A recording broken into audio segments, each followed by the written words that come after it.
Hello everyone. So let's start with our question number one, which goes like Tapovan Hydro Power Project is being constructed on which river? तो अभी हमें पता है कि recently Uttarakhand के Chamoli district में flash floods आ गए थे, ठीक है। तो उसका रीज़न क्या था, सबसे पहले तो ये जान लेते हैं। उसका रीज़न ये था कि नंदा देवी ग्लेशियर का जो एक पार्ट था, एक ग्लेशियर था छोटा सा, वो आपका गिर गया था ऋषि गंगा में, ठीक है। और Rishi Ganga meets Dhauli Ganga at a place near Raini, ठीक है। और ये क्वेश्चन पूछ रहा है कि Tapovan hydro power project is being constructed on which river. तो ऑप्शंस हैं, option number A Bhagirathi, B Dhauliganga, C Mandakini and D Alaknanda, ठीक है। तो अब देखिए, जब फ्लैश फ्लड्स आएंगे तो नॉर्मल सी बात है कि आपके जो उन पे प्रोजेक्ट चल रहे हैं हाइड्रो पावर प्रोजेक्ट, उन पे भी फ़र्क पड़ेगा। जैसे आपके ऋषि गंगा पे Rishi Ganga hydro power project चल रहा है, ठीक है। और आपके तपोवन हाइड्रो पावर प्रोजेक्ट चल रहा है आपकी ऑप्शन नंबर बी धौलीगंगा पे, ठीक है। So the answer to the question is Dhauliganga. Tapovan hydro power project is being constructed on Dhauliganga. अब देखिए, फ्लैश फ्लड्स क्या होते हैं। फ्लैश फ्लड्स होते हैं जो sudden increase in water level होता है ना सी में, वो होते हैं आपके फ्लैश फ्लड्स। मोस्टली इसका रीज़न ये होता है कि जब बारिश बहुत ज़्यादा पड़ जाती है तो आते हैं फ्लैश फ्लड्स। बस इस केस में क्या हुआ था कि नंदा देवी ग्लेशियर ऋषि गंगा में गिर गया और Rishi Ganga eventually meets Dhauliganga at a place near Raini, जिसकी वजह से वाटर लेवल में काफ़ी सर्ज हो गया। तो वहाँ पे फ्लैश फ्लड्स आ गए, काफ़ी भारी नुकसान हुआ था और काफ़ी लोगों की भी डेथ सुनने में आई है। Now question number 2, National Safety Council was set up by which ministry? Although this question is not that important, but it has been news, तो हम इसे कवर कर रहे हैं। National Safety Council was set up by which ministry? A. Ministry of Labour and Employment, B. Ministry of Social Justice and Empowerment, C. Ministry of Home Affairs and D. Ministry of women and child development. तो देखिए, basically जो national safety council है, इसका soul purpose है industrial safety. तो अब आप समझ गए होंगे कि इंडस्ट्रियल सेफ्टी अगर इसका सोल पर्पस है तो it comes under ministry of labour and employment. So option number A is the correct answer. Now comes the next question, question number 3, which of the following will study economic impact of green verdicts. तो देखिए, basically पहले तो हम ये जान लें कि green verdicts, economic impact of green verdict actually है क्या। तो देखिए क्या है कि as the environmental awareness and environmental degradation is increasing, तो इसके साथ जो हमारी भी जुडिशरी है, हमारा एग्जीक्यूटिव है, सब जो भी रेजोल्यूशन पास करते हैं वो इन्वायरमेंट को मद्देनज़र रखते हुए करते हैं। तो ग्रीन वर्डिक्ट्स वो वर्डिक्ट्स हैं जो बिग टिकट कंपनीज थी ना, जो अपने प्रोजेक्ट स्टार्ट करना चाहती थी, और हमारी सुप्रीम कोर्ट ने, हमारी एनजीटी नेशनल ग्रीन ट्रिब्यूनल ने उनके हक में नहीं दिया जो अपना वर्डिक्ट था, ठीक है। ग्रीन वर्डिक्ट मतलब हमने नेचर को प्रायोरिटी दी। सुप्रीम कोर्ट ने ये कंसिडर करा कि अगर ये प्रोजेक्ट इम्प्लीमेंट होते हैं तो हमारे इन्वायरमेंट को काफ़ी भारी नुकसान होगा, ठीक है। अब इकोनॉमिक इम्पैक्ट क्या है, मतलब कि अगर वो प्रोजेक्ट बन जाते, अगर वो प्रोजेक्ट पूरे हो जाते, स्टार्ट हो जाते, तो जो उससे इकोनॉमिक आउटपुट मिलता, ठीक है, इकोनॉमी को बूस्ट मिलता, तो वो कितना रह गया। This economic impact of green verdict states that. तो ये एक्चुअली इसकी स्टडी करने कौन वाला है? A ministry of environment, forest and climate change, B NITI Aayog, C United Nation Environment Programme and D UNDP, United Nation Development Programme. तो देखिए, basically it's a country wise thing.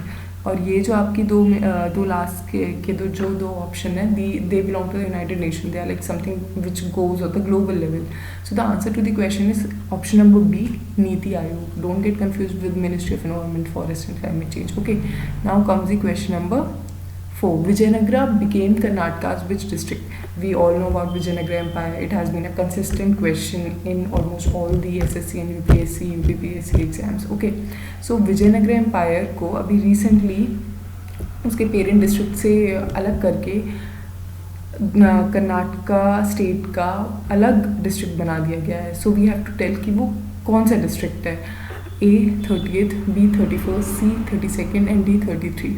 The answer to the question is option number B, 31st. Vijayanagara became Karnataka's 31st district. Question number 5.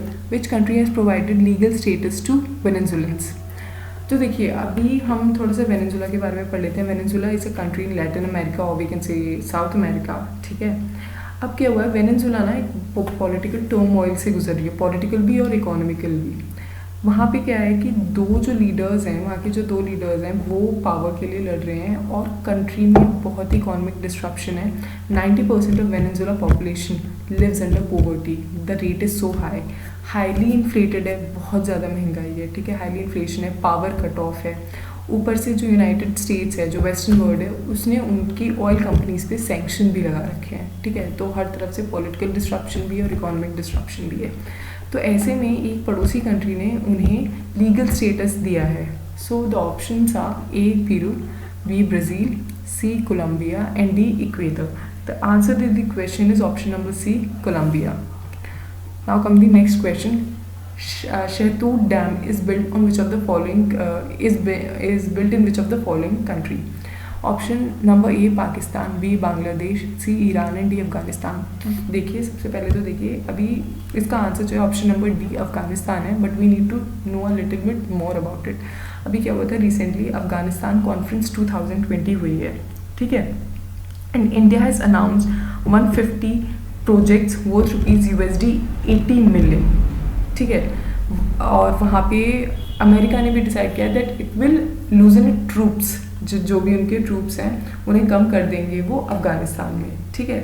और ये India का पहला project नहीं है. India has been a very good partner of Afghanistan in its development. We even have promised and we have done a lot for the country. इससे पहले एक और डैम बना चुका है India, which is Salma dam, which means dam of friendship, okay. और ये Shahtoot dam जो है इसका बेसिकली एम है to provide safe drinking water to the people of Kabul, okay. So the answer to the question is D. Question number 7. World Sustainable Development Summit is an event of which of the following? A. United Nations Environment Program, B. United Nations Development Program, C. The Energy and Resources Institute, इसे हम टेरी भी कहते हैं, and D United nation. तो देखिए world sustainable development summit जो है ना, it is the only summit that talks about global progress और world events in a developing nation, ठीक है, developing nation which is India. Okay, and World Sustainable Development Summit before this, it was known as Delhi Sustainable Development Summit. और इस बार का जो theme है आपका world sustainable development summit का, that is redefining a common future, safe and secure environment for all, and it's an annual flagship event of TERI, the Resources, the Energy and Resources Institute. So option number C is the right answer. Question number 8. Which of the following was a British Navy ship before being reshrined by India? This is a very important question. तो हम जानते हैं कि basically यहाँ पे किस ship के बारे में बात होती है, पहले ये जान लेते हैं. Basically HMS Hermes, it was an aircraft carrier that took part in Falkland Island War in 1982, ठीक है. ये उस ब्रिटिश शिप के बारे में बात हो रही है जिसका ओरिजिनल नाम था HMS Hermes, ये हम याद रखेंगे, and it was an aircraft carrier. The answer to the question is option number A INS Viraat, B INS Vikramaditya, C INS Magar, D INS Kesari. The answer to the question is A INS Viraat. और हम ये भी याद रखेंगे that it holds the Guinness book of world record for being longest serving warship of the world.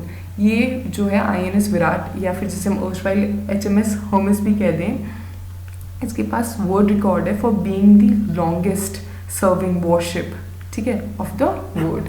Now comes question number 9. Meri Saheli for women protection is an initiative of which of the following? A ministry of home affairs, B ministry of women and child development, C railway protection force and D ministry of social justice and empowerment. अब देखिए Meri Saheli is an initiative of option number C, railway protection force, RPF. जो ये Meri Saheli initiative था ना, it was actually a pilot project in south eastern railways by RPF, but because कि ये successful हुआ तो अब ये आई गेस अक्टूबर से जो है ये वो इंडिया वाइज इम्प्लीमेंट किया जा रहा है, ठीक है. Now comes the next question, question number 10. Indian energy outlook is release by which of the following? Indian energy outlook वही एजेंसी आपकी या वही अथॉरिटी आपकी पब्लिश करती है जो इंटरनेशनल एनर्जी आउटलुक पब्लिश करती है, ठीक है. तो अभी आपको पता ही चल गया होगा But let's look at the options. A. Niti Aayog, B. International Energy Agency, C. Ministry of Petroleum and Natural Gas, and D. RBI. The answer to the question is B. International Energy Agency. थोड़ा सा जान लेते हैं इस agency के बारे में. The thing with this energy agency की 1974 में एज पर the framework of OECD establish की गई थी in the wake of 1973 to 1974 oil crisis. ऐसा हुआ था कि 1973-1974 के पास जो है ऑयल क्राइसिस हुई थी, उसकी वजह से जो आपकी डेवलप्ड कंट्रीज़ थी उन्होंने इस एनर्जी को इस्टेब्लिश किया था and it was establish under the framework of OECD. इसका हेडक्वार्टर्स है पेरिस, फ्रांस में, हम याद रखेंगे ये, ठीक है.